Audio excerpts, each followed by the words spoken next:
George Parr, you are an investment banker. I am, yes. Yes.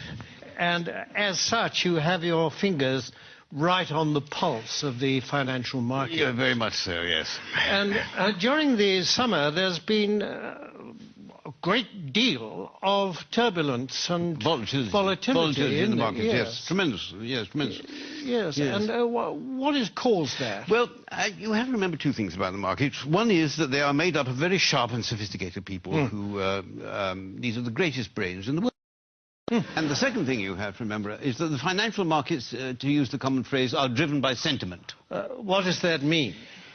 What does that mean? Well, things, let's say, are just going along as normal in the market, and then suddenly, out of the blue, one of these very sharp and sophisticated people says, "My God, something awful's going to happen! We've lost everything! Oh, my God, what are we going to do? What are we going to do?" Shall I jump out of the window? Shall I jump out of the window? Exactly. Let's all jump out of the window. Sell! We've lost a sell! Yes. Precisely. Yes. Precisely. And then a few days later, this same sophisticated person says, "You know, I think things are going rather well." And everybody says, "Yes, I agree with you. I think we're rich. We're rich. Yes. Rich. Yes. Bye. Yes. Yes. And that's what we call market sentiment. Yes. Surely we are exaggerating just a bit, aren't Well, we? I don't know. I mean, in August, in the middle of August this year, when the market absolutely plunged in London, a well-known city firm, State Street Global Markets, issued a statement in which it said, and I quote, "Market participants don't know whether to buy on the rumour and sell on the news, do the opposite, do both, or do neither, depending on which way the wind is blowing," unquote. Yes, and this is the kind of rigorous analysis that companies will pay huge salaries for. Yes, exactly. And a few days later, when the markets had gone up a little bit, the senior equities advisor on ABM Ambrose Morgan said, and I quote, "We're back to happy days again." Well, no price is too high for that kind of mature wisdom, certainly is it? The reason this sort of people are paid millions of pounds in bonuses. Yes, of course.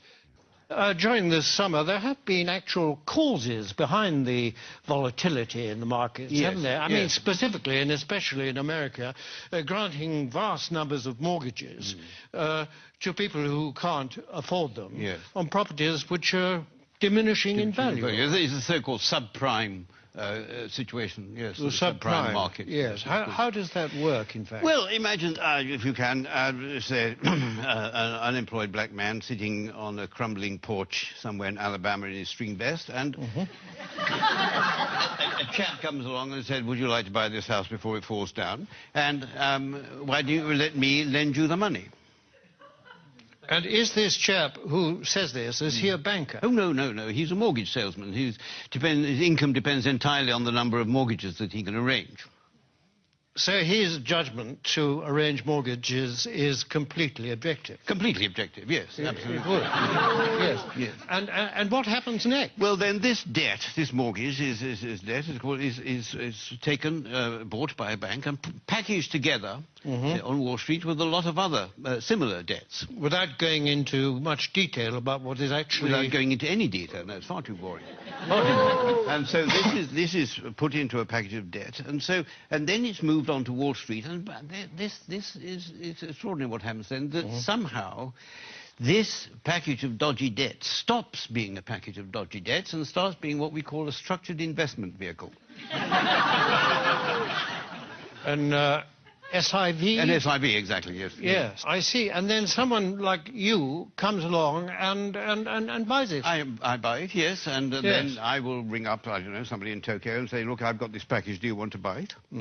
And they say, "What's in it?" And I say, "I haven't got the faintest idea." And they say, "How much do you want for it?" And I say, $100 million, and then they say, "Fine, that's it." And that's the market. And presumably this package, I mean, that kind of thing can happen several times to the same package. Possibly, yes. And every time it does, of course, then you, or someone like you, will get a fee and a markup. And a profit, yes. And so well, if I'm expected to do it for nothing, it's hard work. In view of the fact that in these packages there's a lot of dodgy debt, what is it about it that attracts the financial, risk takers? Yeah, well, because these hedge funds, as they're called, which specialize in these debts, they all have very good names. You mean they're responsible companies? No, I don't know. It's nothing to do with their reputation. They have actually very, very good names. The names they think up for them are very good. I'll give you an example. There's a very well-known American Wall Street firm called Bear Stearns, who have two of these hedge funds which specialize in these mortgage debts. And they lost so much money, lost so much of its value, that Bear Stearns announced that they would have to put in $3.2 billion into one of the funds to try and keep it afloat. $3.2 billion? 3.2 billion, yes. And even then they said the investors couldn't get any money out of it and they were going to let the other fund go. But one of these funds was called the High Grade Structured Credit Strategies Fund, and the other was called the High Grade Structured Credit Enhanced Leverage Fund. Well, that sounds very good. That's good, isn't it? Yeah. It sounds very trustworthy. Actually, this is the magic of the market. What started off as lending a few $1,000s to an unemployed black man in a string vest has become a high-grade structured credit enhanced leverage fund. I like the sound of it. It is good. Well, it sounds very trustworthy. I mean, it's got good words in it. It's got words like high. High is good. High is good. Yes. Better than low, anyway, isn't it? Yes, absolutely. And structured is another good word. Very good. Enhanced. I love enhanced. Enhanced is very good. I mean, I'd buy anything if it said enhanced. Absolutely, yes. Yes. It might have been different if it said the unemployed black man in the string vest fund, but yes, because then alarm bells might start to ring. But despite these very plausible names, surely the reality is that the people that lent all this money have been incredibly stupid.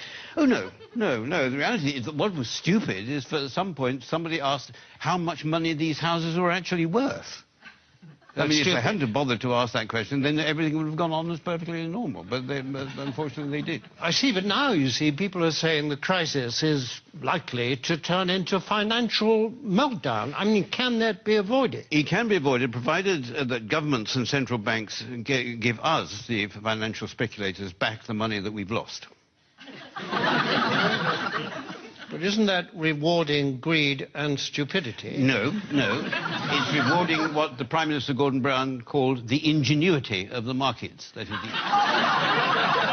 You see, and we don't want this money to spend on ourselves. We want this money just to go into the market so that we can carry on borrowing and lending money as if nothing had happened without thinking too much about it. Yes, but if the worst came to the worst and you didn't get this money, what then?